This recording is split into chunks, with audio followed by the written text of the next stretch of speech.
Donc, la prochaine conférence sera une conférence de Frédéric Boily, qui est professeur à l'Université de l'Alberta. Frédéric Boily est vraiment un spécialiste depuis très, très longtemps, non seulement de l'extrême droite, mais de la droite aussi. Il a écrit de nombreux ouvrages. Il a fait la biographie de Stephen Harper. Il a fait aussi la biographie de Justin Trudeau, je pense. Non, oui, aussi. Il a fait un excellent livre sur le conservatisme au Québec. Et le prochain livre qu'il prépare, qui va sortir à temps pour les élections, je pense, ça va être sur la coalition Avenir Québec, la CAQ. Donc, on a vraiment, avec Frédéric Boily, un grand spécialiste non seulement de l'extrême droite, mais de la droite, qui nous vient donc de l'Université de l'Alberta. Et donc, aujourd'hui, il va plus précisément nous parler de la Fédération des Québécois de souche, notamment. Voilà. Alors, à toi, Frédéric. Merci, Martin. Peut-être une autre précision concernant, disons, mon origine intellectuelle. Je dois mentionner également que j'ai fait mon mémoire de maîtrise à l'Université Laval au début des années 90 sur le Front national de Jean-Marie Le Pen. Donc, j'ai commencé très tôt à travailler sur l'extrême droite avant de travailler sur Lionel Groulx, le penseur nationaliste, et par la suite sur la droite au Québec, la droite en Alberta. Et je suis revenu d'une certaine façon à la question de l'extrême droite lors des, choisissez le mot qui vous convient le mieux, attentats, événements ou tueries de janvier 2017, parce que je me trouvais tout à fait par hasard aussi à Québec à ce moment-là pour visiter la famille, parce que je suis aussi originaire du Saguenay-Lac-Saint-Jean, donc un vrai gars du lac Lala. Et dans ce contexte-là, je me suis reposé cette question-là de l'extrême droite au Québec, à savoir que, évidemment, suite à ce qui s'était passé, la question de l'extrême droite était un peu partout dans les journaux.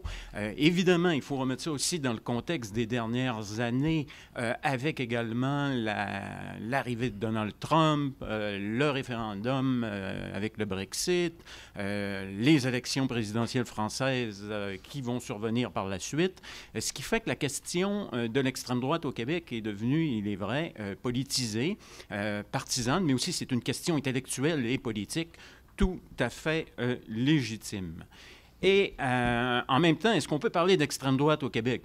Si vous essayez de trouver un ouvrage consacré exclusivement à l'extrême droite au Québec, comme on peut le faire avec la droite, le conservatisme, ou la gauche, ou l'extrême gauche, on ne trouve pas vraiment d'ouvrages qui sont vraiment consacrés. On n'a pas non plus de Front national québécois, parce que ça pourrait être un critère tout à fait facile. Un parti politique identifié à l'extrême droite, même si Marine Le Pen, après Jean-Marie Le Pen, a voulu, elle aussi, se dissocier de cette étiquette-là d'extrême droite. En fait, ça a tout le temps été une question dans le champ politique français, à savoir si le Front national était véritablement d'extrême droite, et s'il fallait pénaliser cette labellisation-là aussi, parce que les partis politiques en France doivent avoir un label politique. Donc, dans le contexte actuel, comme vous pouvez le lire ici sur mon PowerPoint, comment le Québec se situe par rapport à ce que certains voient comme une montée de la droite, une droitisation, voire une banalisation de l'extrême droite. Donc, la question que je me suis posée. Pour vous arriver à y voir un peu plus clair, je vous présente le plan de la présentation d'aujourd'hui. Je vais commencer par effectuer un bref retour sur le phénomène de la droitisation des sociétés politiques occidentales pour, par la suite, dans une deuxième partie, revenir sur les années 30. Je vais le faire très brièvement, mais je veux mentionner cet aspect-là que si on peut parler d'extrême droite au Québec aujourd'hui, ce n'est pas simplement parce que c'est un phénomène d'importation qui viendrait des États-Unis, par exemple, ou qui viendrait de la France en raison des réseaux intellectuels existants entre la France et le Québec. Et donc, il y a déjà eu des phénomènes extrémistes dans le passé, même si par ailleurs, comme je vous l'ai dit, on a de la difficulté à trouver des travaux d'historiens, de politologues ou de sociologues labellisés, labellisés au sens d'études sur l'extrême droite. Et en fait, un retour vers le futur, c'est-à-dire aujourd'hui. Donc, sans plus tarder, le contexte global, droitisation du champ politique. Comme je l'ai mentionné tout à l'heure en introduction, il y a de nombreux avertissements concernant des mouvements politiques du Brexit à l'élection de Donald Trump à la présidence américaine, sont perçus comme autant de preuves de droitisation et de la populisation des démocraties occidentales. Mais en fait, quand on commence à creuser un peu ça, comme je l'ai fait le printemps dernier, je me suis aperçu que le fameux phénomène de droitisation, en fait, remonterait, si effectivement il a lieu, remonterait dans les années 80. Je dis si effectivement il a lieu. Vous allez me dire, ben, c'est clair, certains vont me dire, c'est clair qu'il y a un phénomène de droitisation, mais on s'aperçoit que ça peut dépendre aussi des angles d'observation. Est-ce que le phénomène de la droitisation, par exemple, c'est surtout les partis politiques, parce que ça pourrait être ça, d'une certaine façon, des partis politiques de droite qui se droitisent davantage, quitte même à sombrer ou à tomber plutôt dans l'extrême droite, ou alors est-ce que c'est la société en général, des segments de la société en général, ça devient assez compliqué. Il n'y a pas nécessairement de consensus parmi les chercheurs par rapport à ça. Évidemment, et Martin l'a souligné dans sa communication, il peut y avoir des politiques partisanes aussi à travers tout ça. Un homme politique, pour se distinguer à l'intérieur de son propre parti, peut accuser quelqu'un d'être radical ou extrême, ou à l'inverse, peut se radicaliser précisément pour se distinguer de son adversaire politique à l'intérieur du même parti politique ou entre partis politiques. Le meilleur exemple qu'on pourrait donner de ça, c'est quand Nicolas Sarkozy, au milieu des années 2000, veut se distinguer de Jacques Chirac, qui était le précédent président, et qu'il a radicalisé son discours en matière identitaire, et donc il s'est rapproché de l'électorat du Front national, dans ce que des politologues français ont appelé une course-poursuite avec le Front national, mais qui ne s'est pas révélée aussi fructueuse que Sarkozy le croyait. Et il y a aussi beaucoup de confusion par rapport à ça. Je vous ai nommé là, ici une longue liste: nationalisme, populisme, extrême droite, droite radicale, radicalisme de droite, fascisme, néofascisme, trumpisme, néoconservatisme, et tout cela en même temps pour certains auteurs qui décriraient ce phénomène de droitisation-là. Et j'ai une belle photo ici, la une des économistes, on était à la fin de 2016, vous voyez en plus, vous voyez, c'est marqué le nouveau nationalisme. Pas nécessairement l'extrême droite, mais ceux qui le décrivent, c'est Trump, Poutine, Nigel Farage, qui est, lui, disons, à l'extrême droite, sur la photo. Comme ça devrait. Et vous voyez Marine Le Pen derrière, parce que l'élection était pour s'en venir, dans une pose caractéristique d'une photo, qui est d'une peinture qui a été, soit dit en passant, vous avez peut-être vu ça cette semaine, qui a été censurée sur Facebook parce qu'il y a un sein dans la peinture originale. Là, en tout cas, je n'ai pas l'impression qu'on voit le sein de Marine Le Pen. Ce qui m'amène à la droitisation au Québec. Je viens de vous dire qu'on peut mettre des bémols, mais d'un autre côté, il y a un processus de droitisation au Québec qui a commencé quand? Difficile à dire exactement. Moi, mon hypothèse, c'est que c'est dans le contexte aussi des attentats du 11 septembre 2001, pardon. C'est aussi dans le contexte post-référendaire également, où la question nationale recule par rapport à des questions identitaires. Donc, il y a un processus de droitisation dont témoignent les groupes étudiés aussi pendant cette journée. Des groupes, droitisation aussi qu'on retrouve également dans le champ intellectuel. J'ai participé à un colloque à l'UQAM en 2011-2012, où il y avait encore plus de monde dans la salle, où ça s'est pas mal crêpé le chignon, si vous me passez l'expression, entre les intellectuels. Donc, il y a quelque chose qui se passe depuis un certain temps. Et le Québec n'est pas le seul dans cette dynamique-là. Je dirais cependant qu'il y a une particularité au Québec, c'est la question identitaire qui est plus importante que, par exemple, en Alberta. Où, en Alberta, vous allez avoir aussi une droitisation, même une extrême droitisation, mais la droitisation va surtout être attachée à la question de l'État, de la présence de l'État dans la société. C'est pour ça que j'ai parlé tout à l'heure avec quelques responsables, parce que je voulais avoir le point de vue, disons, de la meute par rapport à ça. Et je n'ai pas l'impression, après avoir écouté également Martin, que la question de la présence de l'État est vraiment importante. Et je vous cite brièvement le titre d'un ouvrage, L'insécurité culturelle de Laurent Bouvet, qui est un politologue de gauche, mais qui est un peu rejeté d'ailleurs par sa famille politique et qui est arrivé avec cette idée-là d'insécurité culturelle pour la France, mais je pense que ça s'applique aussi pour le Québec. Une sorte de crainte diffuse de la disparition, crainte diffuse d'un changement culturel, crainte, perception qui vont parfois s'exprimer de manière plus fortement, parfois moins fortement, selon les contextes. On est dans la perception, dans la subjectivité, donc difficile de la saisir. Mais Bouvet, dans son ouvrage L'insécurité culturelle, revient sur cette idée-là. Et je vous ai cité le cas de Québec ici, de Jean-Marc Léger, Nantel et compagnie, où il y a un passage justement sur les accommodements raisonnables, où on dit, bon, c'est surtout ça là, qui pose problème. Et j'en ai d'autres, d'autres sondages, d'autres auteurs, où on voit qu'il y a quelque chose. Il y a un malaise identitaire que, par exemple, on ne retrouve pas dans d'autres sociétés au Canada, d'autres sociétés provinciales. Ce qui m'amène maintenant à ma propre définition de l'extrême droite, que, avant d'entrer dans le vif du sujet, j'ai choisi 5 traits. C'est une définition que je me suis forgée finalement au fil de mes lectures et qui repose sur 5 traits particuliers, principaux et qui recoupe déjà en partie ce qui a été dit par Martin, à savoir le recours à la violence et à l'affrontement.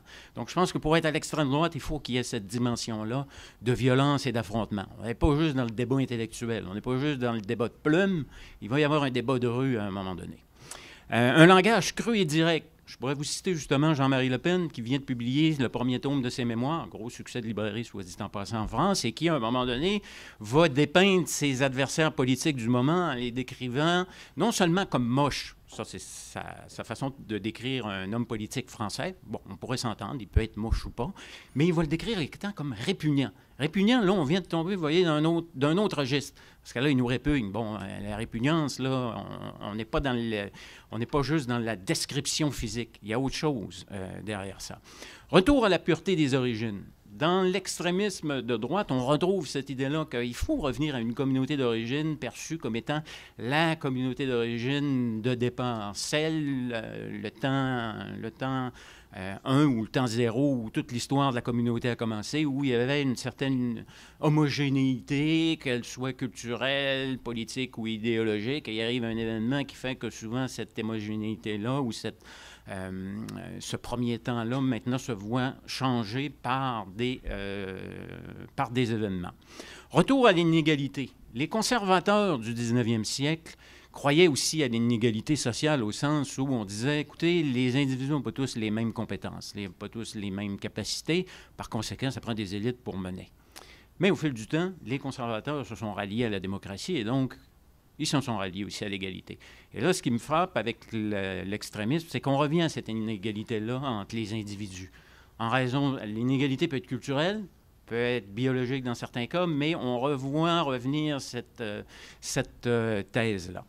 Et le regard des autres, c'est également ce dont parlait Martin, c'est qu'il faut se situer dans un contexte politique. Vous êtes extrémiste dans un contexte politique, et c'est ce qui fait que un parti politique qui ici peut être vu plutôt comme centriste pourrait être vu de l'extérieur comme étant plus extrême aussi.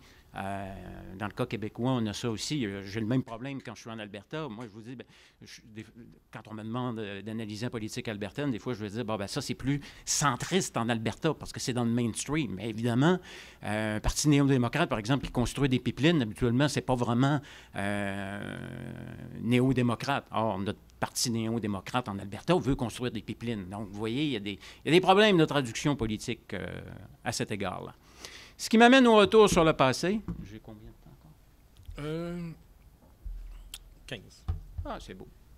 Retour sur le passé. Il y a eu une tentation extrémiste dans les années 30. Ici, je veux faire tout de suite une parenthèse et un point important pour souligner que je ne suis pas en train de dire qu'on est dans le contexte des années 30 aujourd'hui. Je fais un parallèle au sens où je veux tirer un fil rouge des années 30 à aujourd'hui, ce que je n'aurai pas le temps de faire parce que ce serait trop compliqué, pour montrer qu'il y a, ça prendrait trop de temps, pour montrer qu'il y a de l'extrémisme dans la culture politique québécoise, mais je ne suis pas en train de dire que le spectre du fascisme nous pend au bout du nez, même pour Trump, cependant. Autant on peut critiquer Trump sur plein d'aspects, mais je m'oppose à tous ceux qui voient en Trump, par exemple, un néo-fasciste. Je pense que ce n'est pas la bonne catégorie. Donc, cela étant dit, ce que je suis en train ici d'essayer de montrer, c'est qu'il y a cette écume-là sur la mer de la culture politique québécoise, si vous me passez cette expression-là, et de temps à autre, il y a de l'écume. Cette écume-là, c'est avec les vagues extrémistes. Une nébuleuse, parce qu'elle est difficile à saisir. C'est très large et on ne s'entend pas tous à l'intérieur de ça. C'est d'ailleurs une des caractéristiques. On le retrouve aussi au sein des partis de droite, mais on le retrouve encore peut-être plus à l'extrême, que ce soit à l'extrême gauche ou à l'extrême droite. Les tendances au factionnalisme, les tendances à se diviser sur des questions de virgule. Les partis de droite sont friands de ça. Donc, on a eu Adrien Arcan et les chemises bleues et son parti social, national, alors je ne me souviens plus du titre exact, mais là, lui, vous étiez vraiment dans une logique tout à fait, disons, presque fasciste, parce qu'il y a un débat entre certains auteurs à savoir s'il faut vraiment parler d'un fascisme hitlérien dans le cas d'Adrien Arcan, ou alors plutôt des tendances, mais clairement un antisémitisme de plume également, un antisémitisme pas toujours, et loin d'être toujours subtil. La Nation aussi, au milieu des années 30, avec Paul Bouchard, où là, on regarde pas mal du côté de Mussolini. Et enfin, toutes les controverses autour de Lionel Groulx, controverses auxquelles j'ai participé parce que j'ai fait ma thèse de doctorat sur Lionel Groulx et qui ont été remises en controverse autour de l'ouvrage de Esther Delisle qui avait été publié dans les années 90 et qui essayait de montrer que Lionel Groulx était un intellectuel fasciste et que le Devoir était son porte-parole, ou presque. Et donc, on était avec un véritable intellectuel qui lorgnait du côté du nazisme. Ce qui n'est pas ma façon de voir Lionel Groulx, critiquable sur plusieurs aspects, mais à mon avis, un intellectuel conservateur. Mais ce que je viens de vous décrire là brièvement montre qu'il y a eu des controverses dans le passé autour de ça. Il y a encore des controverses autour de ça. Je vous parle d'un groupe Jeunes Canada, des jeunes intellectuels qui ne dépassent jamais la vingtaine de membres, entre 1932 et 1936, qui voit le jour au début des années 30. Un manifeste de la jeune génération qui est publié en 1932 pour dénoncer le fait que le gouvernement fédéral avait nommé un unilingue anglophone aux douanes, un poste de responsabilité. Ça avait créé, ce qui était fréquent d'ailleurs, mais à ce moment-là, ça avait créé beaucoup de controverses et des jeunes comme André Laurendeau, et qui s'en est repenti par la suite, mentionnons-le, Pierre Dansereau également, et d'autres qui ont publié ce manifeste-là avec l'aide de leurs aînés, comme Lionel Groulx et d'autres, pour dénoncer cette situation-là. Pour le moment, on n'est pas dans l'extrémisme comme tel, c'est tout simplement du nationalisme canadien-français qui veut défendre les Canadiens français au Canada. Par contre, il y a une tentation extrémiste qui a pu se manifester aussi à ce moment-là. Et je veux insister sur Dostaler O'Leary, dont j'avais parlé dans mon ouvrage sur le conservatisme au Québec, pour le décrire un peu comme ces jeunes énervés du nationalisme canadien-français, parce que dans son ouvrage « Séparatisme, doctrine constructive » en 1937, il était dans les Jeunes Canada d'Oster-O'Leary, mais à partir de 1937, il est aux Jeunesses patriotes avec son frère Walter. Il y a une veine conservatrice importante, le catholicisme, c'est-à-dire il faut, selon lui, que la société québécoise s'articule autour du catholicisme, comme c'était dans le cas dans le passé, mais un catholicisme vécu. Pas simplement un catholicisme de façade qui nous fait aller à l'église le dimanche matin, mais quelque chose qui vraiment tient la société. Et en même temps, il y a une veine conservatrice, une veine extrémiste, pardon. Décadence. Les peuples qui manquent d'idéal sont des peuples décadents. Le langage aussi, des politiciens sans épine dorsale, des marionnettes irresponsables, incapables d'évaluer et surtout de réaliser nos énergies nationales. Il parle de Bloch et de Youpin. Vous voyez également, je vais passer tout de suite à la... Bon, il parle de la presse et de la haute finance judéo-anglo-américaine qui contrôle la presse. Et enfin, dernière phrase, et là, on voit qu'on est dans le domaine extrême. Arrière les arrivistes, arrière les peureux, les couillons et les lâches, place aux forts, place aux héros. L'heure a sonné. Taillons dans le tas. Bon, taillons dans le tas, dans quel tas et taillons comment, c'était pas nécessairement décidé. Et je ne suis pas en train de vous dire que c'est parce qu'il était séparatiste. C'est qu'on pouvait être séparatiste et avoir un langage qui est non extrémiste. Mais ici, on est dans cette catégorie-là. Donc, après ce bref passage dans le passé, revenons vers le futur maintenant et aujourd'hui. L'extrême droite au Québec dans les années 2000, je vais terminer avec ça. Donc, le cas de la Fédération des Québécois de souche, après les événements de la fin janvier 2017, ce nom-là sortait. Je l'avais déjà vu avant, mais je m'intéressais, disons, je m'intéresse encore aux grands partis de droite, et donc je trouvais que c'était plutôt des phénomènes marginaux. Mais bon, avec tout ce qui se passait, là, ça m'a donné envie d'aller voir un peu ce qu'il y avait derrière tout ça. Difficile de savoir ce qu'il en est exactement, nombre de participants, par exemple. Rémi Tremblay, qui a donné une entrevue sur le FM Montréal, a dit qu'on était une vingtaine de personnes avec quelques 2000 participants. J'ai l'impression qu'il y a pas mal d'enflure verbale autour de ça, mais bon, mettons que c'est ça. Ce qui m'a intéressé surtout dans la Fédération des Québécois de souche, c'est le contenu intellectuel, parce qu'ils ont un site Internet très développé avec beaucoup de contenu. Ils ont même une revue, le Harfang. J'ai mis de côté la revue le Harfang pour deux considérations. Une pratique, je n'avais pas accès à la revue. Je n'étais pas assez abonné, je ne la connaissais pas avant, mais j'aimerais mettre la main dessus éventuellement. Et l'autre, je voulais me mettre du point de vue d'un simple citoyen qui surfe sur Internet, puis qui arrive sur le site, puis qui voit ce qui se passe. Il en retire quoi? J'ai identifié 4 thématiques. C'est ma 3e communication sur les Québécois de souche, et une fois, c'est en comparaison.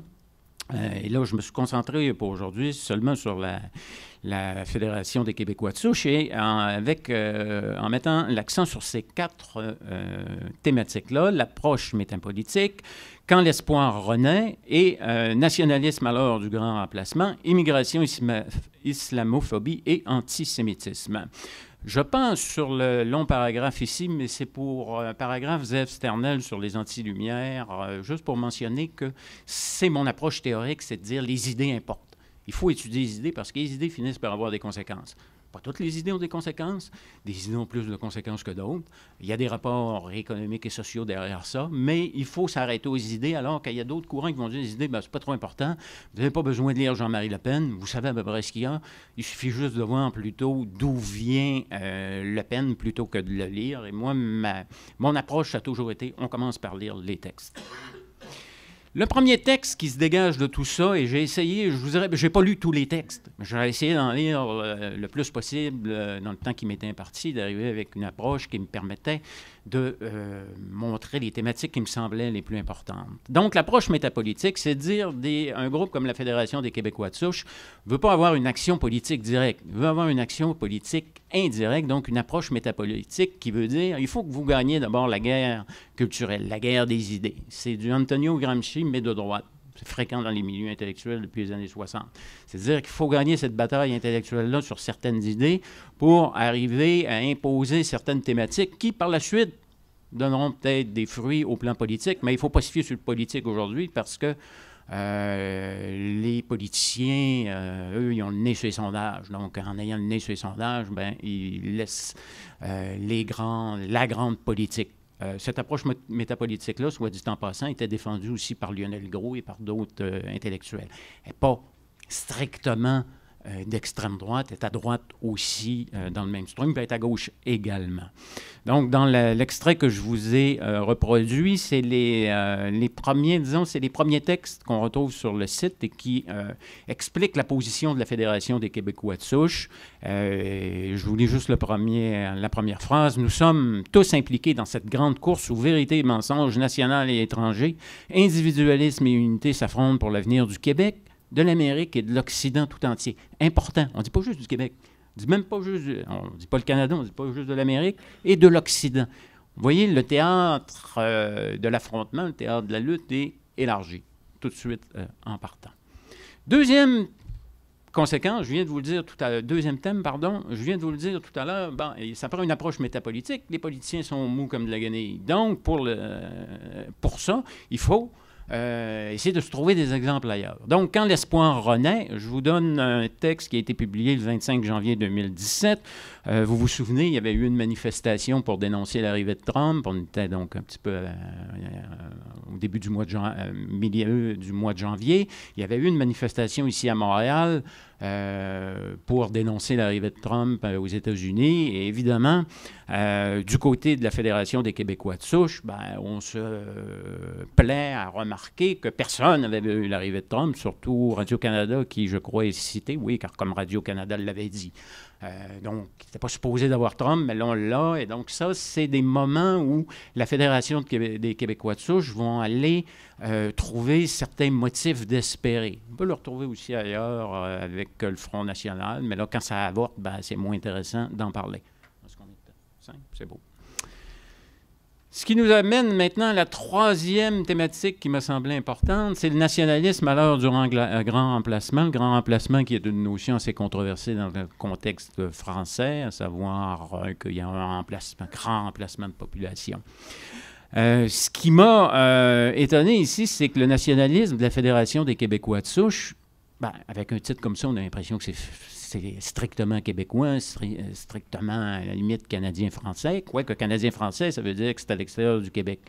Or, ce qui m'a étonné ici, quand j'ai commencé la recherche, c'est qu'on n'était pas cantonné strictement du côté de la Fédération des Québécois de souche sur un territoire québécois. Oui, on est nationaliste, mais en même temps, comme la citation ici le montre, et il y en a d'autres également, l'anglophone n'est plus disons, l'adversaire principal, ou pour certains diraient l'ennemi à certains moments, mais c'est plus lui, là, c'est plus l'anglophone, parce que le théâtre d'opération, comme je vous l'ai dit tout à l'heure, c'est Québec, Amérique et l'Occident. Et d'ailleurs, quand j'ai fait la première communication que j'ai faite sur ça et que je comparais avec un groupe canadien-anglais, on avait la même dynamique et les deux, d'ailleurs, s'échangent des textes. C'est-à-dire Rémi Tremblay, qui est le principal animateur, en tout cas, sur le site, publie en anglais. Or, si on recule, je sais pas moi, dans les années 30 avec l'Action nationale ou l'Action française, on ne se parlait pas tellement entre francophones et anglophones.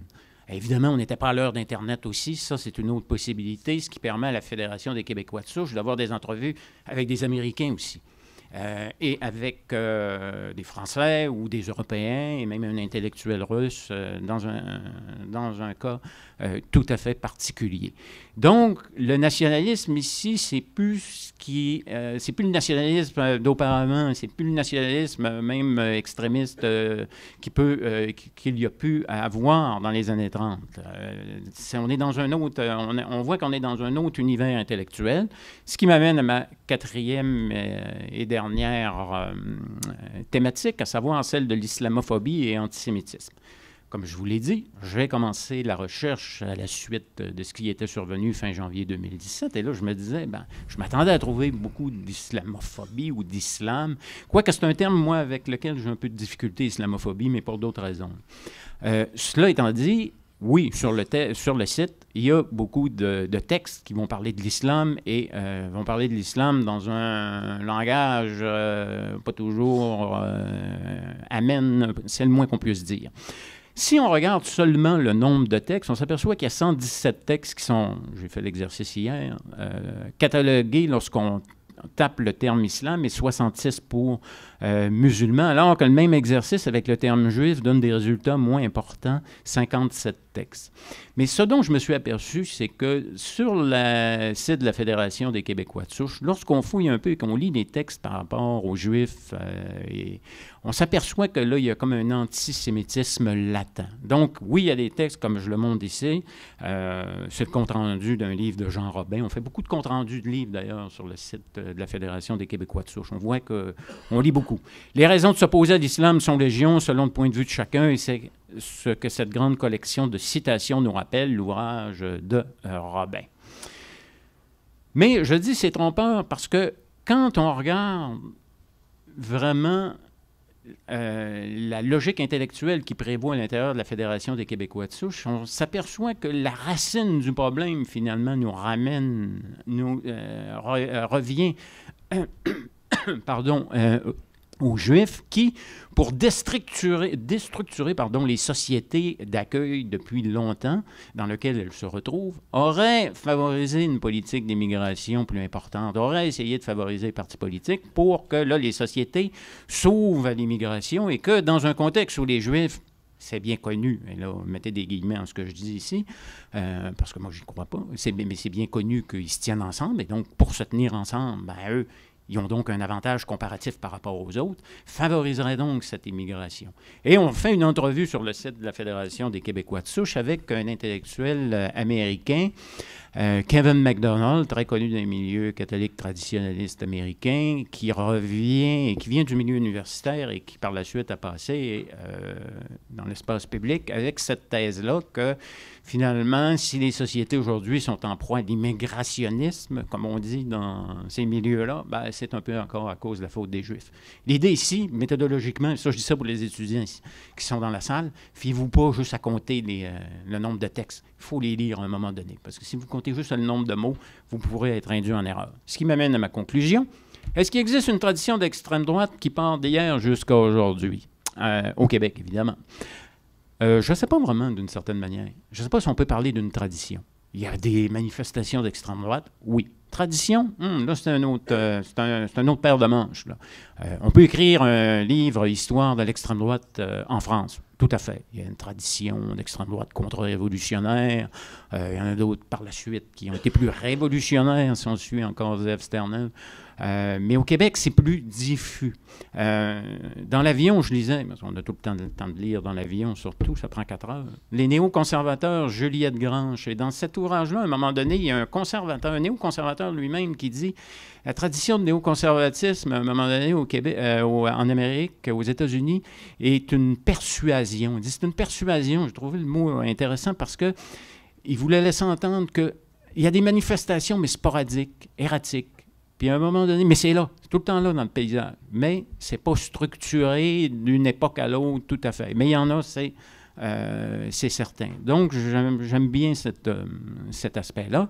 Et je termine maintenant entre les similarités entre hier et aujourd'hui. Ce qu'on retrouve, c'est que de similaire, le Québec est au bord du gouffre. Pas juste une petite crise passagère, des crises de croissance pour tout le monde, mais là, non, c'est au bord du gouffre, donc on est dans une logique de décadence.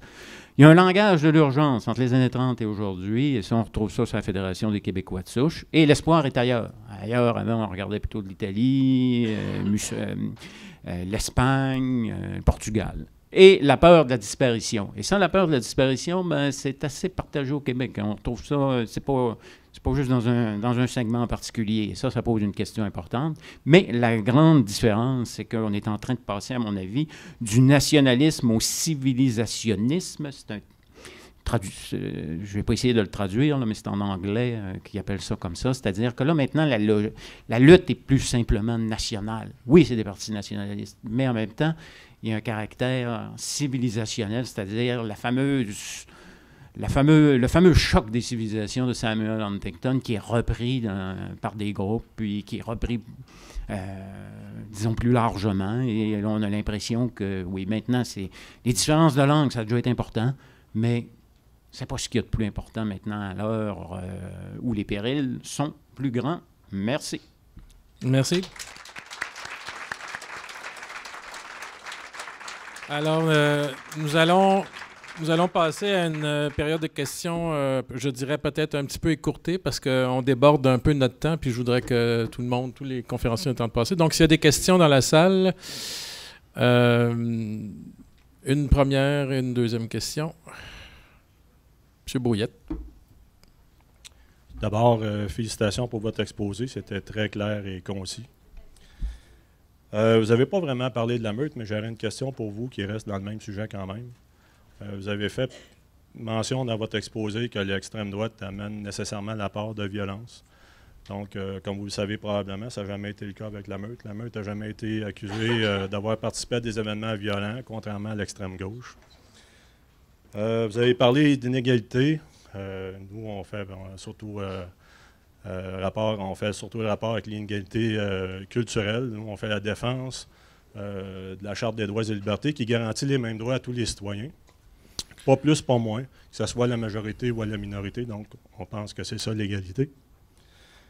Considérant que la société distincte est un concept libéral qui est reconnu par tous les partis politiques du Québec, donc c'est un principe qu'on défend aussi.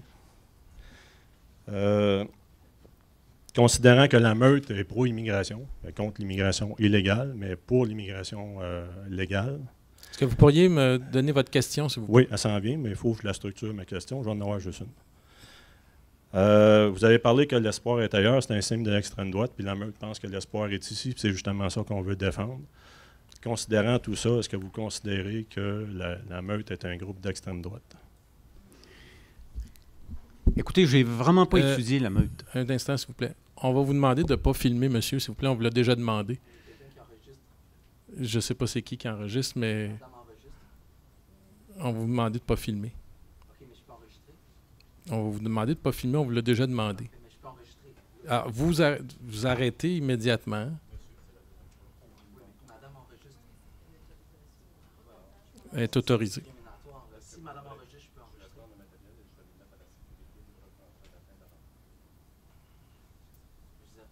Si madame enregistre, pourquoi ne puis-je pas enregistrer?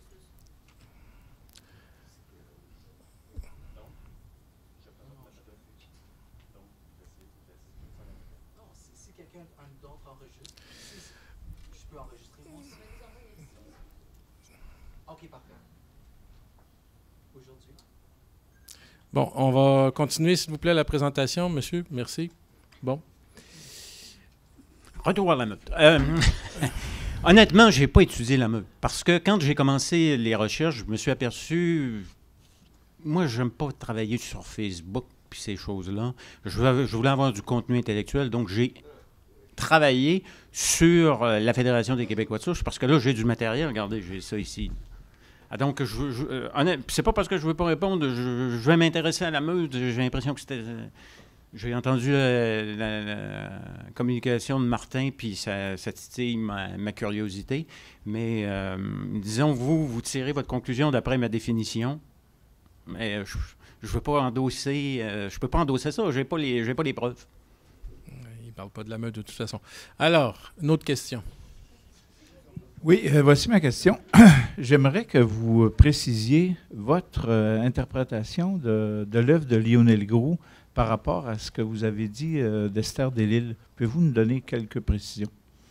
Oui, il y a eu une grosse controverse autour de Lionel Groulx avec l'ouvrage d'Esther Delisle. Je rappelle brièvement, on est au début des années 90. Le mouvement nationaliste au Québec, évidemment, est beaucoup plus fort. On est en pleine effervescence constitutionnelle. Arrive cette thèse-là d'Esther Delisle sur Lionel Groulx, qui avait été pas mal oubliée depuis un certain temps. Et Esther Delisle, il va carrément, elle, c'est de l'extrême droite. On est dans l'univers du fascisme. La thèse qui est soutenue à l'Université Laval donne lieu à beaucoup de controverses. Entrevue avec Denise Bombardier lorsqu'elle était encore à la télévision. Donc, ça a fait pas mal de vagues. Moi, c'est dans ce contexte-là que j'arrive à l'Université Laval et que je commence à m'intéresser à l'extrême droite et au Front national. Après avoir terminé ma thèse, sans le sou, donc je me dis, je vais rester à l'Université Laval, mais bon, qu'est-ce que je dois étudier? Il y avait cette controverse-là sur Groulx et l'extrême droite. Et c'est là que j'ai commencé, après ça, à structurer la pensée de Groulx à partir de ce que j'avais. Et donc, pour moi, Esther Delisle, elle va juste trop loin. Elle va trop loin, puis elle applique la catégorie du fascisme. Elle a fait une lecture qui, à mon avis, déforme jusqu'à un certain point les travaux de Zev Sternel que j'ai cités ici. Et il est là le problème avec Esther Delisle. Et l'autre problème, c'est la question du racisme biologique. Groulx, on peut trouver des extraits dans son œuvre où il n'est vraiment pas sympathique aux Juifs, où il les critique. Mais la façon dont il voit les choses, c'est lié au culturalisme. Lui, pour lui, les Juifs, les Canadiens français et Canadiens anglais, qu'est-ce qui les distingue? C'est pas la race, c'est pas la biologie, c'est la culture qui est différente, c'est leur religion, c'est la langue. Parce qu'il y aurait eu un problème pour expliquer un des ouvrages de Groulx, c'est la naissance d'une race. Bon, il veut expliquer comment il y a une nouvelle race canadienne-française qui naît au Québec, au Canada français. S'il avait utilisé une logique strictement biologique, il est obligé de conclure que c'est des Français. Mais c'est pas sa logique. Sa logique, c'était de dire, on arrive en Amérique, on se transforme en raison des conditions du milieu. On acquiert une culture qui est plus celle de la France, même s'il y a des liens très forts, même si on est un surgeon de la culture française. Et donc, essayer de faire entrer Groulx de force dans l'univers du racisme biologique, à mon avis, ça ne convenait pas. Eh bien, on va vous remercier. On va passer, parce qu'on est très en retard dans le temps, à la communication suivante.